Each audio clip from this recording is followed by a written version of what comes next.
Dulu, bukan yang sekarang. SMA, SMU, SMA lagi. Apa yang salah dari huruf A dan huruf U? Walaupun bukan periode sekarang, bukan. Oke, Ya. oke. Artinya kan itu jelas tidak ada kontinuitas. Ya. Ya, apa urgensinya merubah A dari U ke A lagi gitu? Apa urgensinya? Mungkin dana miliaran, ratusan miliar keluar karena cap diganti, pelang diganti, segala macam. Yang nggak ada gitu imbasnya kepada Signifikannya substansi secara signifikan. pendidikan. Ya. Sebenarnya problem utamanya di mana sih? Kenapa UKT harus naik? Buka APBN 2024. Pendidikan 20% itu sekitar 660 triliun.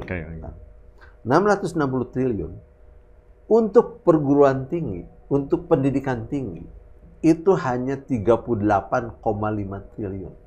Cukup apa, Kang? Saya ya tidak menyalahkan para rektor sepenuhnya dengan kenaikan ini. Karena pemerintah sendiri hanya sedikit memberi bantuan. Ini penting sekali karena 2024, sementara 2025, ini harus sudah ditetapkan RPJP, bidang pendidikan. Saya berharap nanti di RPJP itu ada khusus bidang pendidikan, seperti bidang-bidang lain. Terus kedua, roadmap-nya dibuat. Ya, kita itu belum punya roadmap yang taat asas. Jadi RPJP itu harus diberikan roadmap 5 tahun itu RPJM-nya.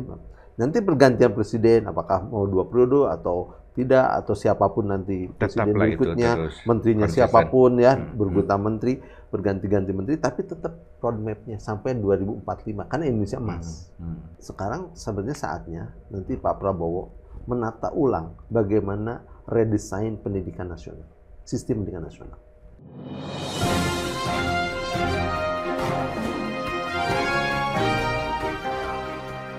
Jumpa lagi dengan Ruang Publik bersama DDM.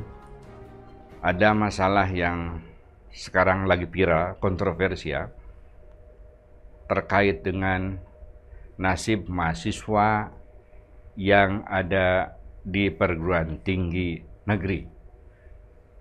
Apa pasalnya?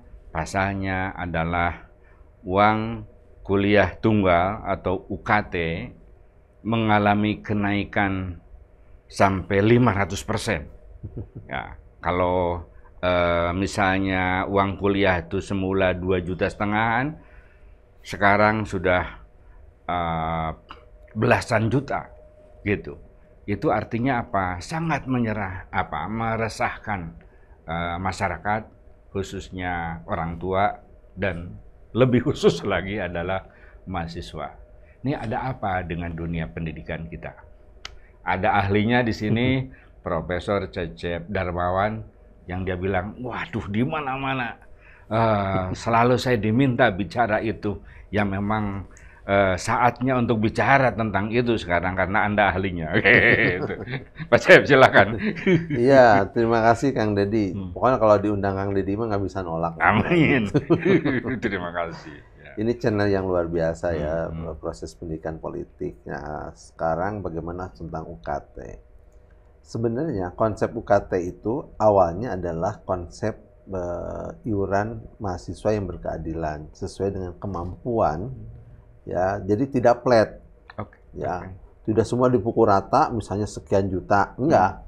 Kan adil sebenarnya. Kalau ini konsep ini diterapkan dengan benar, ya. Jadi melihat kondisi orang tua, misalnya ya, pendapatan orang tua, dari pendapatan, tanggungan orang tua, ya semua disesuaikan. Tempat tinggalnya, ya dilihat tempat tinggalnya, kepemilikan, segala macam, banyak indikatornya, variabelnya. Nah sayangnya, ya kadang-kadang perguruan tinggi juga tidak cermat dalam hal hitung-hitungan itu, ya sehingga faktanya ada yang mahasiswanya misalnya ya harusnya UKT-nya pada tingkat di bawah malah naik gitu, dan sebaliknya. Nah itu soal teknis lah ya. Tetapi prinsip dasarnya sebenarnya bagus kan, awalnya itu seperti itu. Nah tapi dalam perjalanan berikutnya, nah ini kaitan dengan perubahan-perubahan status perguruan tinggi negeri. Jadi kan perguruan tinggi negeri itu Kang Deddy ada 3 kategorisasi. Ada Satker, perguruan tinggi negeri yang langsung dibina oleh kementerian. Sepenuhnya dibina ya, sampai pemilihan rektor pun gimana menteri itu ya. Gitu. Kemudian ada yang BLU. BLU itu otonominya dalam bidang keuangan. Ya, ada PTNBH. BHMN itu. Ya, dulu BHMN, ya Oke. sekarang namanya PTNBH, Oh. perguruan tinggi berbadan hukum. Nah, ini otonominya dalam dua hal, ya, dalam hal akademik dan non akademik. Nah, yang non akademik itu soal manajemen misalnya perguruan tinggi, termasuk soal keuangan, namanya otonomi non akademik.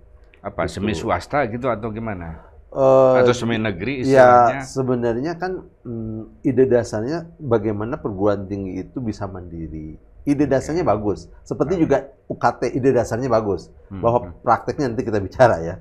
Ide dasarnya bagus supaya ada kemandirian. Gitu ya. Dan membuka, misalnya prodi. Kalau di sini kan buka prodi harus izinnya sampai gimana ya. Nah, kalau di perguruan tinggi PTNBH itu, izin prinsipnya dari perguruan tinggi. Ya. Nah, paling nanti Bukan dari pemerintah atau ya Kemendikbud paling gitu. nanti sebelum izin oleh rektor, keluar keputusan rektor gitu. Nah, itu ke Ban PT dulu. Namanya akreditasi minimal. Begitu sudah selesai dari Ban PT keluar akreditasi minimal, langsung rektor mengeluarkan surat izin operasional. Itu PTNBH. Nutup juga gampang. Nah, dari sisi otonomi akademik sebetulnya nggak terlalu banyak masalah. Ya, walaupun beberapa ya masih juga ditarik oleh pusat ya. Tapi tidak terlalu lah. Tapi ketika bicara otonomi non akademik, termasuk soal keuangan segala macam, nah ini rame nih. Ya, termasuk soal UKT. Saya melihat UKT ini sekarang sudah apa ya? Sudah sekian melenceng dari kondisi awal ide UKT. Ya. Ide UKT yang tadi Katakanlah keterjangkauan, misi itulah gitunya. berkeadilan gitu ya.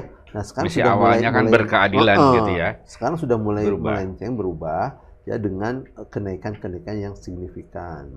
Oke Pak, kalau ditarik misalnya secara makro ideologis berdasar undang-undang dan lain Ya. sebagainya, ketika dimunculkan pernyataan misalnya salah seorang pejabat di Kemendikbud yang mengatakan bahwa pendidikan tinggi itu merupakan tertiary education, pendidikan yang tidak wajib lah, sunat lah gitu, bukan sunat muakad, gitu Ya. lagi. Nah ini kan seperti ada proses kapitalisasi gitu, proses komodifikasi di perguruan tinggi itu komoditas untuk, ya. sebagai komoditas.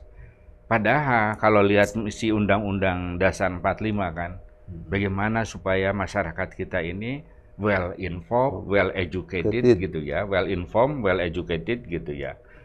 Sesuai dengan visi ya tadi bagaimana bisa mencapai visi SDM 2045 misalnya kan gitu Pak. Nah, sementara kita lihat ya yang katakanlah di ke contoh Eropa gitu ya. Gitu. Eropa Barat misalnya. Beberapa negara itu justru kan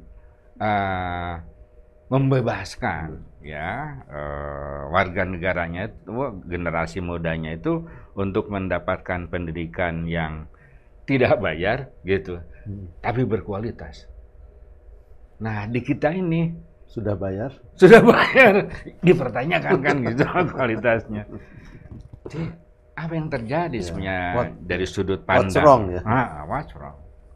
Ya, ini Palestina dulu lah kita kita. Boleh dong. Saya ingin komentar dulu gini ya. Kalau itu diucapkan oleh setingkat pejabat gitu ya, sebaiknya memang diralat, ya, dicabut, ya gitu pernyataan seperti itu. Kenapa? Karena kan kita tahu bahwa pendidikan itu ada ranah publik, ya, ranah negara, ranah pemerintah, nggak boleh diserahkan ke pasar. Apalagi pasar bebas. Anda mau kuliah syukur, nggak kuliah nggak apa-apa. Seakan-akan begitu. Nggak boleh. Harusnya justru pemerintah mendorong warga negaranya untuk memperoleh pendidikan setinggi-tingginya. Kalaupun ada kendala biaya, pemerintah negara menjamin. Karena itu amanat konstitusi, mencerdaskan kehidupan bangsa. Ya, amanat negara, amanat para pendiri bangsa. Jadi, kalau ada tadi pernyataan bahwa ini tersier gitu ya. Walaupun kita tahu bahwa itu konteksnya pada tingkatan ya. Tetapi jangan sampai ada kalimat yang tadi. Ya, itu kan nggak wajib mau kuliah ya monggo, nggak juga ya seakan-akan begitu maknanya. nggak jadi kewajiban. Nah, ini kan apa bedanya tadi, betul Kang Deddy. Jangan-jangan pendidikan kita sudah jadi komoditi. Kalau komoditi, ya pasar yang menentukan. Kalau pasar, hanya orang yang berduit yang bisa masuk ke perguruan tinggi. Dan kalau itu terjadi, dan sekarang sudah terjadi, itu artinya sudah melenceng dari bagaimana tujuan bernegara kita mencerdaskan kehidupan bangsa. Harus segera dioper-alih, disegera kembali lagi kepada rel yang benar pendidikan kita. Stop gitu ya, Ya, kapitalisasi betul. pendidikan. Stop kapitalisasi, stop liberalisasi, ya. Nah, sekarang masalahnya. Pertanyaan saya, apakah itu sejalan juga ya dengan konsep kampus merdeka yang tadi lebih pro industri, kan itu semacam proses bagaimana pendidikan diserap gitu ya oleh dunia kerja, dan itu kan jadi komoditas hasil. Ya, konsep itu sebenarnya dua hal yang agak beda ya. Tapi oke lah, saya sedikit nyinggung soal kampus merdeka.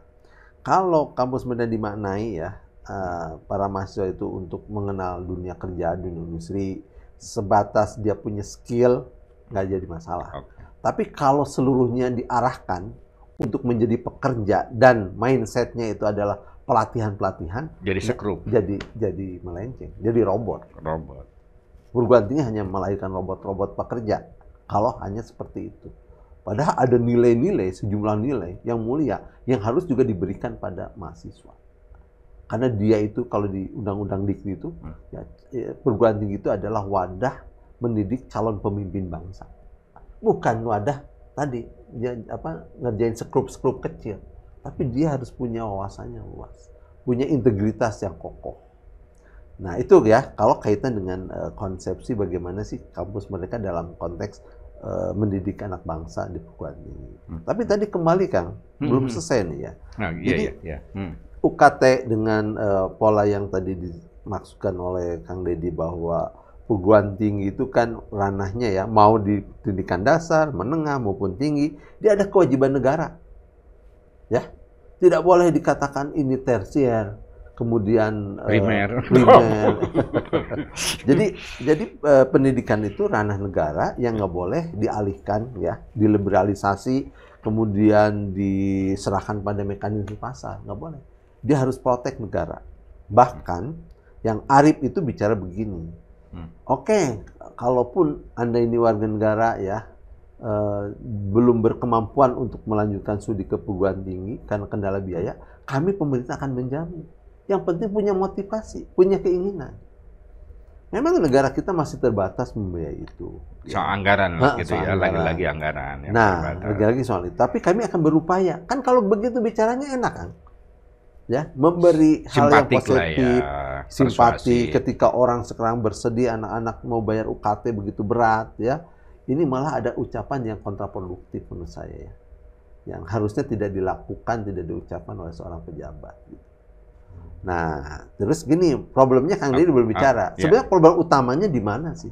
Kenapa UKT harus naik? Buka APBN 2024. Pendidikan 20% itu sekitar 660 triliun.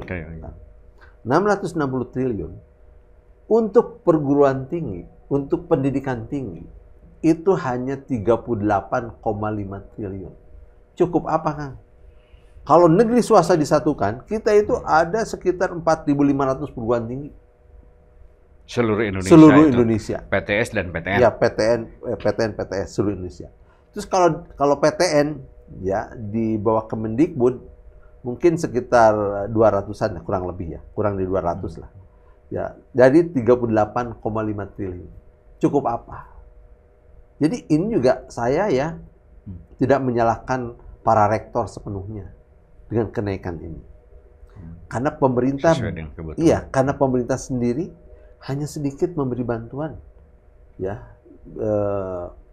Bantuan operasional ke perguruan tinggi negeri. Anda menganggap bahwa dengan dana yang ada itu sebetulnya bisa ditambah gitu? Ya harus ditambah.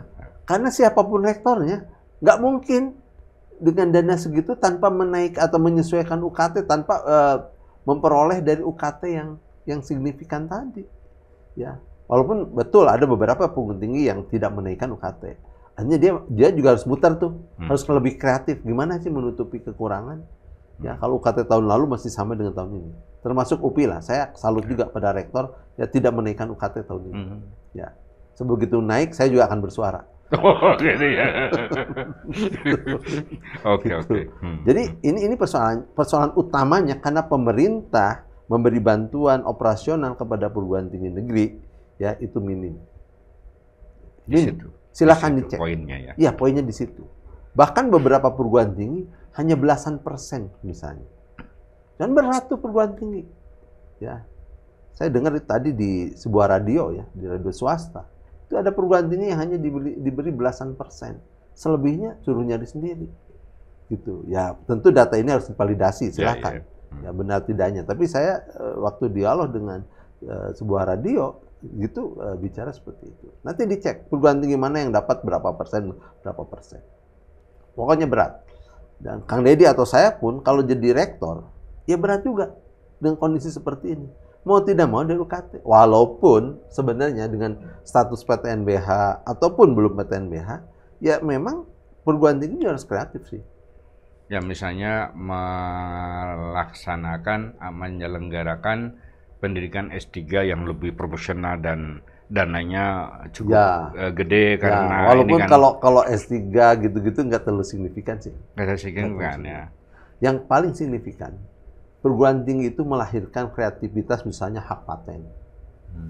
Ya ke dunia usaha, dunia industri. Wah itu bisa besar.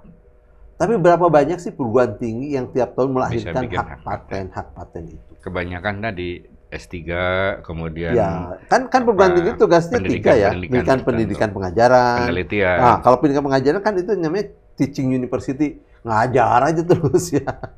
Gitu. Harusnya ditarik ke atas. Jadi research university, universitas berdasarkan riset ya. Nah, yang ketiga itu yang masih jarang. Apa? Entrepreneurial university. Nah, ini yang harus didorong pemerintah. Tapi ini juga kan tidak cukup mengadakan perguruan tingginya. Untuk riset yang bagus, menghasilkan paten, kan butuh biaya tinggi juga. Ya. Gitu. Dan ya. Di situ memang selain SDM yang unggul. Link antara industri dengan perguruan tinggi. Link and match lah dulu konsepnya. Kalau di Amerika kan atau di negara-negara Eropa ya didanai gitu ya. Bahkan oleh industri. Ya, bahkan kan ya itulah makanya kalau tadi saya katakan income generating ya. Ya, jadi perguruan tinggi yang kreatif, inovatif, yang entrepreneurial university itu harus bisa begitu. Mungkin ide pemerintah sih inginnya yang PTNBH itu begitu kan. Walaupun saya katakan belum seluruhnya bisa memanfaatkan peluang ini. Akhirnya apa? Untuk menutupi kekurangan itu, ya keran yang paling gampang mana? Ya buka keran UKT. Betul kan? Ya, artinya orang nggak kreatif pun, taikan aja UKT. Itu cara paling gampang. Paling gampang. Seperti kalau pemerintah kekurangan uang, naikin aja pajak. Kan paling gampang. Nah, kayak gitu. Jadi, menurut saya, walaupun ya, UKT itu ada lapisan-lapisan. Kalau saya ngitungnya gini, UKT itu harusnya langkah terakhir. Ya, pendanaan utama itu dari pemerintah. Kemudian tadi sektor-sektor kreatif apa yang bisa diakses oleh perguruan tinggi, termasuk CSR misalnya, hasil riset, hasil inovasi, kreativitas segala macam. Baru kemudian terakhir UKT. Dan UKT pun harus dipotong dulu. 20% minimal itu kelompok rentan, kelompok marginal dibebaskan UKT dan dapat beasiswa. Oke, nah nanti setelah itu baru kita ngitung kelompok-kelompok yang tadi berdasarkan tingkatan. Gitu. Karena di situ mungkin ada anak pengusaha, ada anak pejabat, menteri misalnya segala macam. Oke, UKT-nya juga disesuaikan ya. Gitu. Jadi maksud saya, dan mungkin juga ini ribut-ribut demo mahasiswa di kampus itu seringkali bukan soal naik UKT-nya kan, soal komunikasi rektor dengan mahasiswanya. Itu salah satu salah faktor satunya. Utama juga banyak juga sebenarnya yang naik juga UKT, tapi damai-damai aja. Karena memang dikomunikasikan. Jadi saya berharap Pak Rektor itu ya bicara soal UKT itu coba libatkan mahasiswa. Supaya dia paham, nih kampus kami mau menuju seperti ini loh. Kita dikasih anggaran pemerintah gini. Kita kekurangan gini. Coba mahasiswa gimana pandangannya? Transparansi dan akuntabel. Ya. Kalau terus dosen juga ya, misalnya lewat senat. Gini. Jangan sampai dana UKT itu ya hanya menaikkan gaji-gaji pejabat atau tunjangan-tunjangan pejabat. rektor, pelayanan ke dekan, mahasiswa tetap pelayanan saja kurang, misalnya. Termasuk untuk kesejahteraan dosennya bisa kurang juga. Iya, Jangan iya, sampai iya. begitu. Oh, ada itu kecenderungan hanya pejabat-pejabat tertentu misalnya gitu ya. Ya, Ada bukan? bukan ada, tapi ada kecenderungan bahwa tunjangan-tunjangan pejabat di luar gaji ASN-nya itu dari mana? Ya umumnya dari UKT juga. Selain memang kan Ya, ya, pendapatan perguruan tinggi bukan hanya UKT tentu ya, ada yang lain-lain. Tapi juga dengan UKT kan. Jadi sebenarnya tunjangan-tunjangan jabatan, termasuk kinerja dosen juga bagian dari UKT-UKT itu. Makanya banyak juga yang para guru besar diam-diam aja gitu. Ya mungkin juga menikmati hasil UKT ya. Ibarat gitu. bantuan dana desa, gitu kan. Kadang-kadang juga kan tidak seluruhnya diberikan kepada kepentingan publik. Dalam hal ini rakyat, ada saja distorsi gitu. UKT pun ada distorsi kepada kelompok-kelompok tertentu. Sebetulnya mungkin ini bukan pada distorsi ya, tapi ini soal peruntukannya, prioritas peruntukan.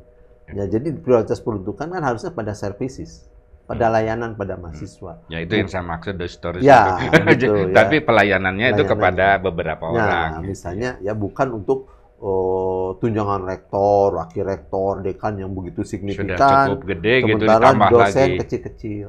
Nah ya, harusnya sih menteri juga mengevaluasi ya. Coba cek pasti deh. Ya namanya rektor-rektor itu tunjangan dari tadi income generating termasuk UKT di dalamnya gede-gede deh. Ya. Gitu. Oke, itu policy teknis yang bisa disiasati gitu ya. Walaupun tidak seluruhnya tentu ya, tidak mengeneralisir. Gitu.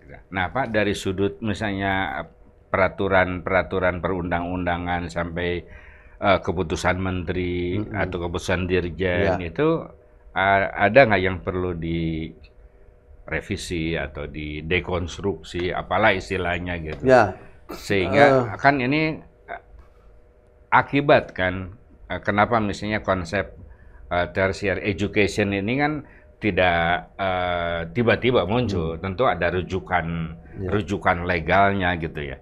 Nah mungkin dari aturan-aturan itu yang perlu direview atau direvisi. Setahu saya memang untuk sampai pada tahap berapa UKT ya itu ada wilayah konsultasi kan dengan kementerian ya.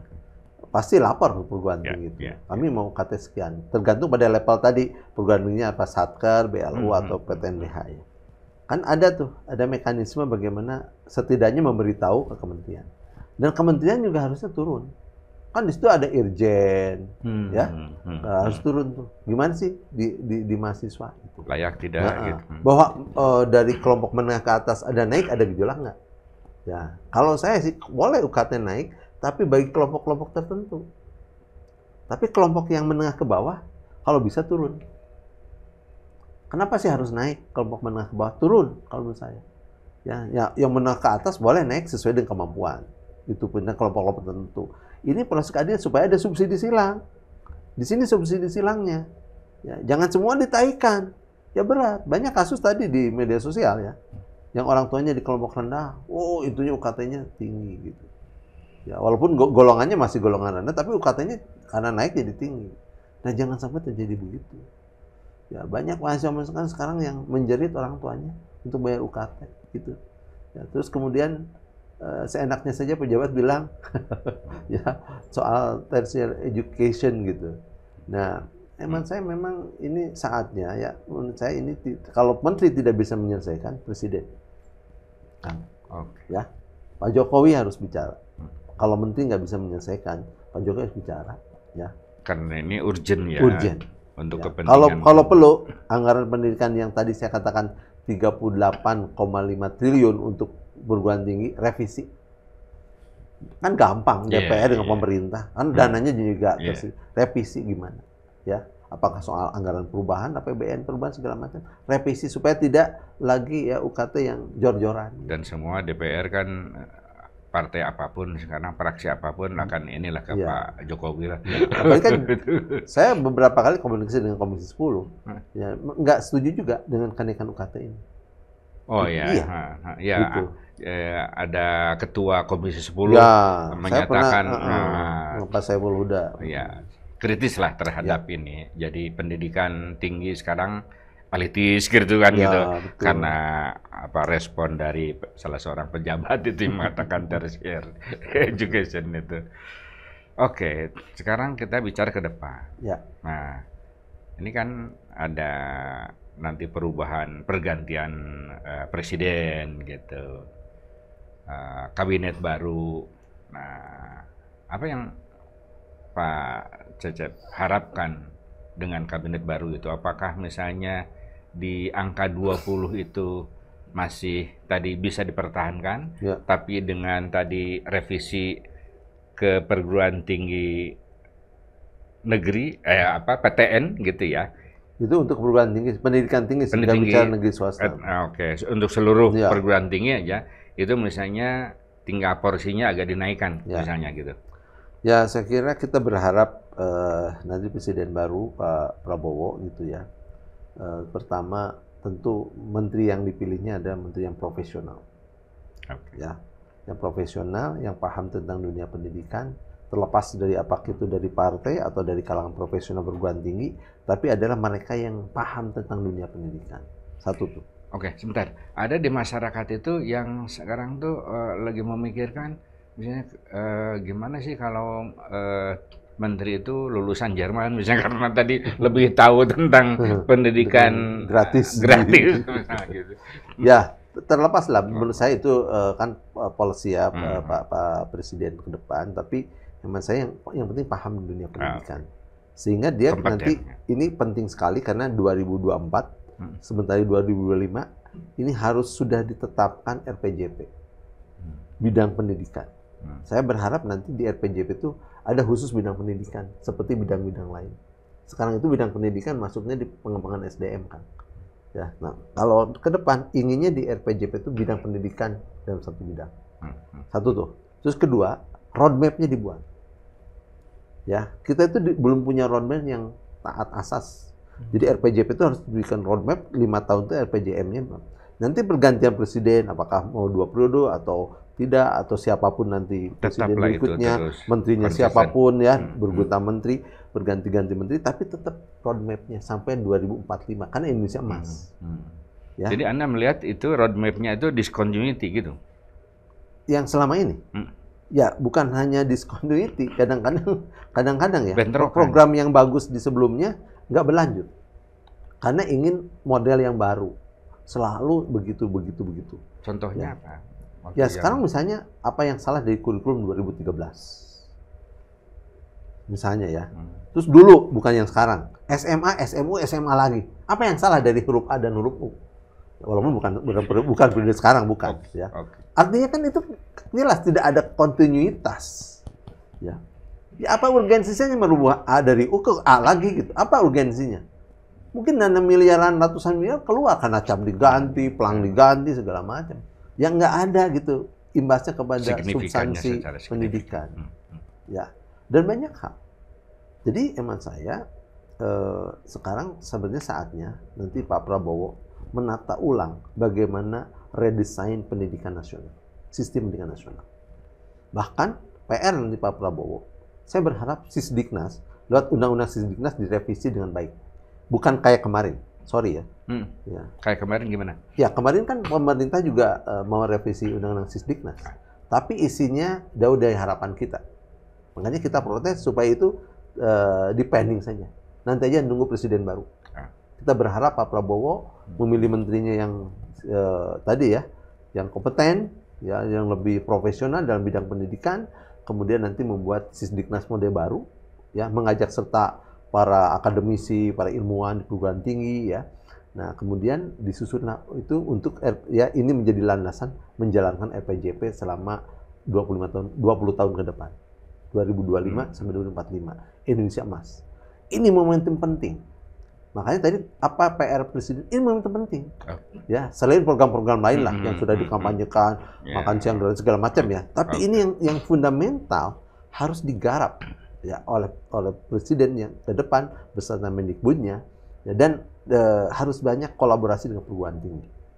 Sekarang itu ada kecenderungan ya penyusunan kebijakan-kebijakan di kementerian itu kurang banyak melibatkan unsur perguruan tinggi. Ya. Kenapa tuh kira-kira? Ya, polisinya mungkin beda. Ya, hanya orang kementerian sih yang tahu. Nah, kurang mungkin sudah, tapi kurang banyak. Bahasanya kurang banyak, kurang masif. Ya, jadi yang disebut dengan meaning participation-nya itu kurang. Termasuk rancangan undang-undang sisdiknas yang baru. Ya, itu dirasa kurang. Tahu-tahu sudah draftnya sudah jadi gitu. Enggak, itu happy-nya itu rancangan itu lebih mendengar industri atau elit misalnya. Menurut saya sih enggak, bukan hanya itu, tapi dari sisi filosofis. Filosofi. Filosofis pendidikan kita mau dibawa kemana? Nggak jelas kembali. Artinya memang partisipasi dari kawan-kawan Iya, pendidik iya. Jadi tadi meaningful participation dari berbagai stakeholder-nya kurang. stakeholder. Mungkin sudah, tapi kurang lah bahasa halusnya kurang ya. Nah, sehingga nanti Pak Prabowo ini selain menjalankan tadi saya ulangi ya, program-program yang dikampanyekan harus ada yang serius menangani bagaimana basically ya Sisdiknas ini. Kemudian selama 20 tahun dikawal tuh. Ya, nanti apakah 2 periode atau berganti, tapi ini tetap berjalan. Ya, dengan RPJP-nya yang 20 tahun dan ini legasinya Pak Prabowo. Kita dukung bersama Pak Prabowo ya, supaya sukses menjalankan amanah rakyat ini. Gitu. Terlepas kontroversi soal pemilunya ya, tapi kita kalau sudah disahkan Pak Prabowo, kita dukung 100%. Ya, kami perguruan tinggi mendukung bagaimana program-program ini dengan baik. Ya, siapapun nanti yang dipilih jadi menterinya, kita juga dukung. Ya, selama tadi realnya dibangun dengan baik, kita bantu. Saya yakin Pak Prabowo ya dengan jiwa yang kenegarawan akan menempuh jalan-jalan profesional ini. Gitu. Sehingga lebih baik hasilnya ya. Dan kita perguruan tinggi ngawal di situ. Lebih optimal, lebih memihak rakyat Ya, kecil. pro publik gitu. Jadi saya berharap betul presiden kita ke depan ini ya memperhatikan bidang pendidikan sebagai core, sebagai inti dari pembangunan. Itulah bincang-bincang saya dengan Profesor Cecep Darmawan, dan Pak Cecep punya optimisme besar dengan adanya pemerintahan yang baru, dunia pendidikan akan lebih baik ke depan. Sampai jumpa.